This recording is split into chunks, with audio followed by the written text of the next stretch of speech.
Well, good the fuck morning to you. And for once, it's actually fucking, sun morning. It's 7:22 in the morning. And there's the sun. I would have did this last night, but I have neighbors that don't shut up. Ever. Yeah, I know, I got a buzz cut. Need to lose my hair. So, today's going to be a little weird. Because I'm going to be doing the review this morning. And then tonight, we're going to go to a car show. And I'm going to live post on a car show. So any of the night crew or anybody that watches this and wants to be in on the shenanigans, feel free to come out. I think it's at, 67th Avenue and Bell? Something like that. 67th Avenue and Bell, in front of the home furnishing store. There's usually a big-ass car show out there every Saturday.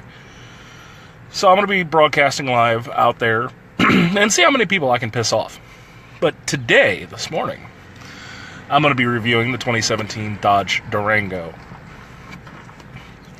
Yeah, can you tell I went and spent some time at a Dodge dealership? Just a wee bit. Anyway. The Durango. Dodge's full-size SUV. Now, first and foremost, let's get what the actual biggest problem with my truck is. It has the dial-a-gear transmission out of a Dodge Ram. That fucking dial-a-gear. I guess it's somewhat better than having a straight pattern. But at least they were thinking with the Durango, they decided to give you paddle shifters for this. Okay, fair enough. Unfortunately, the placement of said paddle shifters is atrocious because Dodge likes to put buttons on the back of their steering wheels. Now, there's a button to control your radio on both sides of your radio. You can control your volume, you can control your radio station, all your presets, all of that. And literally right above it is your paddle shifters for your transmission. So you'll be like, oh, I like this song, let me turn it up. Fuck, why I go up a gear? And there is no manual mode. It's the straight four-gear dial-a-gear. So you have park, reverse, neutral, drive. So when you go to put this thing in gear, you put it in drive, you go on down the road, you can go up and down a gear at any time.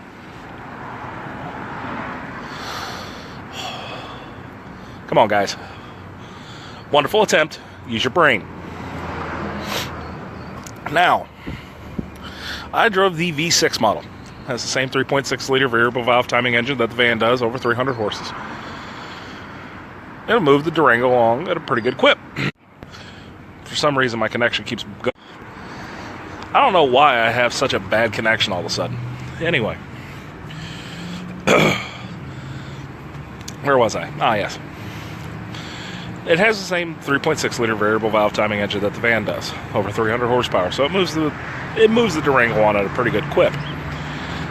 The biggest problem, though, is it has automatic shutdown. What's automatic shutdown? You could be stopped at a light. You could be stopped for any moment of time. And the ECU will shut the engine off. Why? You're in a V6 engine. It barely uses any fuel to idle. But you're going to, wear your starter out because you're going to shut your engine down at every light you come to. Why? To save, a drop of fuel? And a part that's supposed to last 150, 200,000 or 5 to 10 years, a starter, will be burned out by the time you hit the 50,000 mile mark because it's constantly starting the engine. Again, on a hybrid, yes, all day long. This was not a hybrid vehicle. Although you do have the ability to turn that function off, which I do like.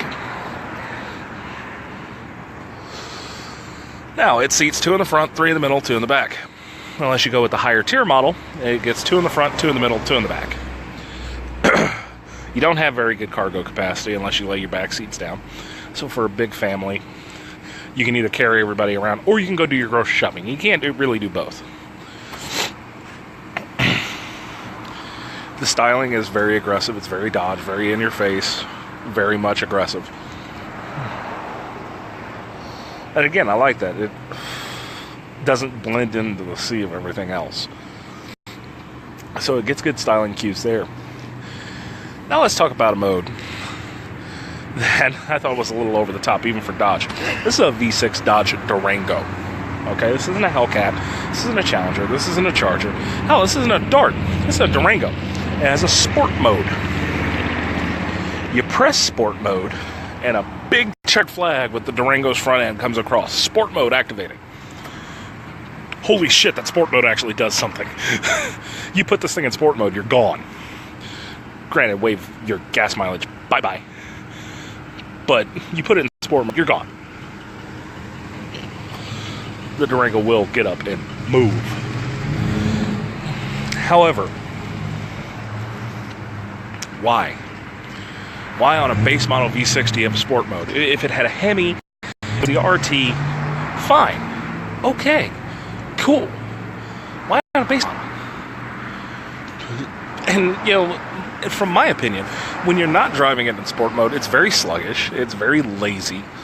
It doesn't really want to get out of its own way. So, to do any hardcore driving in a town like Phoenix, where everybody's doing 100 miles an hour and wants to push you out of the way, you got to leave it in sport mode. Again, you know, as much as the sport mode does things, it actually ups the mixture and the fuel. It sharpens up your response time greatly. It actually does what a sport mode is supposed to do, but I just don't see the point on a V6 SUV to have sport mode. One last quip about the Durango. This is something I really didn't like. You have an actual needle gauge for your fuel, for your water, for your battery. Your speedometer, though, is 100% digital. 100% LCD displayed. And they display it like a needle tach.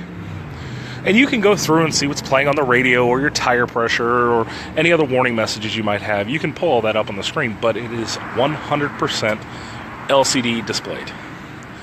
So if your screen burns out, or if it starts to fade like it's going to do in the Arizona heat, you can't see how fast you're going. Not a good plan. You know, does that work in higher end cars that live in a garage? Yes. But on a vehicle that's going to have the ever-living crap driven out of it every day, because SUVs, you know, they're designed to be driven into the ground. That's just more shit to break. And more shit that's not going to be viable for the long haul. That Durango will not last 5 to 10 years, maybe. Most. And unfortunately, as much as it hurts my heart, I gotta give it a 6 out of 10. I mean, yes, it rides comfortably. It rides smoother than the minivan.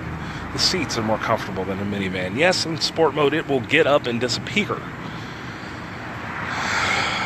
There's just too many things looking towards the future that I don't think are going to hold up very well.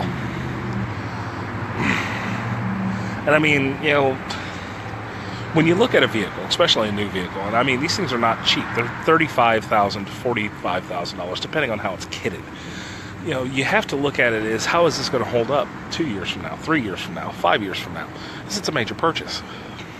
Sure, brand new, in the spur of the moment, it is an amazing vehicle. I just don't know about the longevity of it.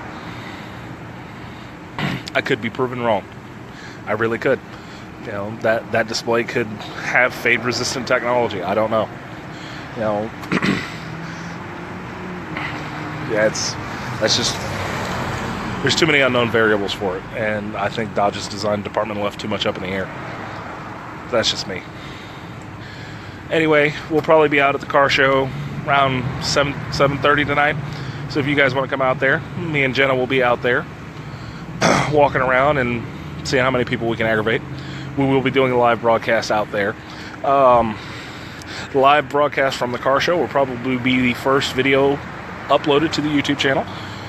So for those of you that are interested in that, please like and subscribe to the YouTube channel, share it around. But other than that, you guys have a good morning, and I'll catch y'all on the flip side.